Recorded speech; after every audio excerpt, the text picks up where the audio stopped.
Hello friends, आता आपण बघत आहोत इलेक्ट्रिकल पॉवर जनरेशन यामध्ये डिझेल जनरेटर. बरोबर, तुमचं जे नेक्स्ट प्रॅक्टिकल आहे ते आहे small diesel generator power plant. So diesel generator तुम्ही बघितलं पण असणार आणि नसेल बघितलं तर आपण आता इथे शिकणार आहे ते पूर्ण डिटेलमध्ये की डिझेल जनरेटर नक्की काय असतं. तर तुम्ही बघू शकतात की डिझेल जनरेटर हे काय आहे. डिझेल जनरेटर हे काय आहे की हे कॉम्बिनेशन आहे डिझेल इंजिन आणि इलेक्ट्रिकल जनरेटर. इलेक्ट्रिकल जनरेटर हे माहित आहे, डिझेल इंजिन हे पण तुम्हाला माहित आहे. जे आपण डिझेल टाकून जे इंजिन वापरतो त्याला आपण डिझेल इंजिन बोलतो. बरोबर, या दोघांच्या कॉम्बिनेशन करून या दोघांचं मिळून आपल्याला काय बनवायचं आहे, इलेक्ट्रिकल एनर्जी प्रोड्यूस करायची. सो आता तुम्ही ही जी पिक्चर बघत आहात तर हा पिक्चर कसला आहे, तुमचा डीजी सेट असतो. बरोबर, कारण की आपण काय बोललेलो आहे, combination of diesel engine with electrical generator. बरोबर, म्हणजे ही जी साईड आहे तुमची लेफ्ट साईड ही पूर्ण तुमची डिझेल इंजिन आहे आणि ही जी साईड आहे ही तुमची आहे जनरेटर साईड. बरोबर, तर आता या ठिकाणी काय की हे जे आहे हे तुमचं डिझेल इंजिन आहे. यामध्ये तुमचं आहे डिझेल इंजिनमध्ये की तुमचे वेगवेगळ्या प्रकारचे फिल्टर्स आहेत. AI फिल्टर आहे, ऑइल फिल्टर आहे, त्यानंतर रेडिएटर्स आहे, कंबस्टेबल इंजिन्स आहेत. हे तुम्हाला डिझेल इंजिनमध्ये आहेत. त्यानंतर इकडचा पार्ट येतो हा आपला इलेक्ट्रिकल जनरेटर और अल्टरनेटर येतो. राईट, तर त्यामध्ये आपण काही प्रोटेक्टिव्ह इक्विपमेंट्स लावलेले आहेत आणि इथे हे जे आहे हे तुमचं अल्टरनेटर आणि जनरेटर सेट आहे आणि यांच्यामधून एक कॉमन शाफ्ट गेलेला असतो जो तुमचा इंजिनला पण आणि जनरेटरला पण कपल्ड असतो. नेक्स्ट पार्ट, तर तुमचं डिझेल जनरेटर सेट हा ऑपरेट कसा होतो, त्याचं वर्किंग काय आहे. तर बेसिकली आपण बघितलंय की आपण याच्यात काय करतोय, कॉम्बिनेशन ऑफ डिझेल इंजिन आणि इलेक्ट्रिकल जनरेटर. बरोबर, सेम तुम्हाला एक सिंगल लाईन डायग्राम दाखवतो की आपण काय वापरतोय, दोन वापरतोय, एक इंजिन वापरतोय आणि एक जनरेटर वापरतोय. राईट, पण त्यांचा फ्लो कसा आहे, मेकॅनिकल इनपुट काय देतोय आपण, डिझेल देतोय. बरोबर, कारण की डिझेल कशात पुट करणार आपण, इंजिनमध्ये. त्यानंतर इंजिन तुमचं स्टार्ट होईल. इंजिनला तुमचा एक कॉमन शाफ्ट आहे जो इंजिनला आहे आणि जनरेटर साईडला आहे. राईट, इंजिन आणि जनरेटरला एक कॉमन शाफ्ट लावलेला आहे आणि जेव्हा इंजिन तुमचं फिरेल, म्हणजे इंजिनमध्ये डिझेल टाकलं त्यानंतर तुमचं जे इंजिन फिरणार आहे त्या इंजिन सोबत तुमचा काय फिरेल, शाफ्ट फिरेल आणि त्या शाफ्ट सोबत तुमचा जनरेटर साईडला जो रोटरला लावलेला शाफ्ट आहे तो सुद्धा मूव्ह होईल, तो सुद्धा रोटेट होईल. आणि तुम्हाला माहितीच आहे की जर जनरेटरचा शाफ्ट रोटेट झाला तर तुमचं इलेक्ट्रिसिटी जनरेट होते. हे कोणत्या बेसिसवर बोलतोय आपण की principle of Faraday's law of electromagnetic induction.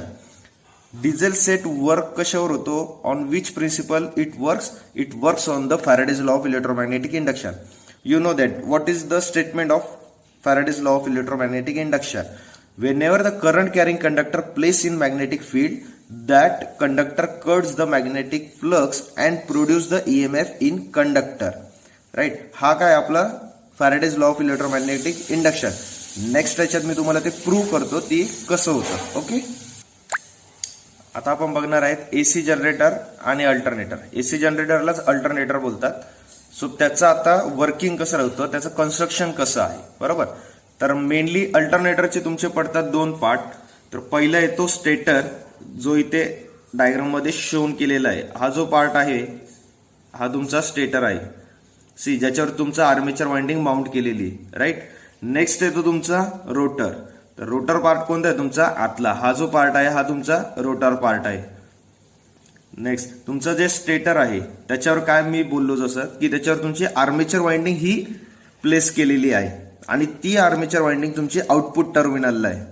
बरोबर, 3 फेज सप्लाय आउटपुट, म्हणजे आर्मेचर वाइंडिंग वरून आपण काय देतोय, आउटपुट देतोय. आणि नेक्स्ट तुमची जी रोटर वाइंडिंग आहे ही तुमची रोटर वाइंडिंग आहे. बरोबर, रोटर वाइंडिंगला आपण काय केलंय, रोटेटिंग शाफ्ट हा कनेक्ट आहे आणि जे डीसी सप्लायचं इनपुट आहे ते कोणाला देतोय आपण, रोटरला. हे बघा, डीसी सप्लायचं जे इनपुट आहे ते कोणाला दिलंय आपण, डायरेक्ट रोटर वाइंडिंगला दिलंय, म्हणजे तुमच्या फील्ड वाइंडिंगला दिलंय. बरोबर, हे जे आहेत हे रोटर पोल्स आहेत. रोटर पोल्स माउंट करतात रोटरवर आणि तुमचा शाफ्ट हा आहे आतला जो पूर्ण ब्लॅक कलरचा दिसतोय तुम्हाला, तर तो आहे तुमचा शाफ्ट. आता हा शाफ्ट हा कपल्ड केलेला कोणाला आहे, तुमच्या डिझेल इंजिनला, बरोबर. म्हणजे डिझेल इंजिन जेव्हा तुमचं फिरणार आहे तेव्हा तुमचं काय होईल की ह्या शाफ्टला हा पण फिरेल, हा फिरलं तर तुमचे पोल्स फिरतील आणि पोल्स फिरलं तर तुमचं आउटपुट निघेल. आउटपुट काय इथे आपलं इलेक्ट्रिसिटी. इथे आपण काय करतो इलेक्ट्रिसिटी जनरेट करतोय. म्हणजे जसं जसं तुमचं हे मूव्ह होईल तसं तुम्हाला इथे इलेक्ट्रिसिटी भेटणार. आता आपण डिटेल त्याचं वर्किंग बघणार आहे, बरोबर. तर जेव्हा तुमचं इंजिन स्टार्ट होणार आहे रोटेट करायला, बरोबर, इंजिन स्टार्ट झालं तर तुमचं जनरेटरचा रोटर सुद्धा रोटेट होईल. का? कारण की तुमचा जनरेटरचा रोटरचा शाफ्ट आणि इंजिनचा शाफ्ट हा एकमेकांना कपल्ड आहे, राईट. तर आता तो कपल्ड असल्यामुळे तुमचं काय होईल, जेव्हा तुमचं इंजिन फिरतंय तेव्हा तुमचा जनरेटरचा शाफ्ट सुद्धा फिरेल, म्हणजे तो पण तुमचा रोटेट होईल. त्यानंतर तुम्ही काय करताय, त्याला आपण एक्सटर्नल एक्साइटेशन देतोय रोटर वाइंडिंगला की ते रोटर एक्साइटेड होईल आणि प्रोड्यूस मॅग्नेटिक फ्लक्स. म्हणजे ते प्रोड्यूस काय करतील, मॅग्नेटिक फ्लक्स प्रोड्यूस करतील, बरोबर. एकदा का मॅग्नेटिक फ्लक्स प्रोड्यूस झाले की जसं आपलं Faraday's law of electromagnetic induction तो जसं सांगितलेला आहे त्याप्रमाणे आपलं काय होतं, जे स्टेटर कंडक्टर आहे, बरोबर, जे स्टेटर कंडक्टर आहे हे काय करतात, तुमचे cuts the rotor magnetic flux. Stator conductor हे रोटर मॅग्नेटिक फ्लक्सला कट करतात आणि त्यामुळे तुमचं ईएमएफ इंड्यूस होतो स्टेटर आउटपुट टर्मिनलमध्ये. स्टेटर इथे तुमचे फ्लक्स कट होत आहे आणि तुमचं जे ईएमएफ आहे हा तुमचा इथे जनरेट होतोय, राईट. जसं मी सांगितलं की अकॉर्डिंग टू फॅरेडेज लॉ तुमचं काय होतंय, स्टेटर कंडक्टर हा कट करतोय रोटर मॅग्नेटिक फ्लक्सला आणि मग तुमचे ईएमएफ इंड्यूस होत आहे स्टेटर आउटपुट टर्मिनलमध्ये. स्टेटर तुमचा हा आहे, त्याचं आउटपुट टर्मिनल हे आलं, बरोबर. त्यानंतर जे आउटपुट येतंय जनरेटर साईडला, जे आउटपुट भेटतंय आपल्याला हे आपण मेंटेन करतो कशाने, तर ते आपण AVR म्हणून टेक्निक आहे, ऑटोमॅटिक व्होल्टेज रेग्युलेटर.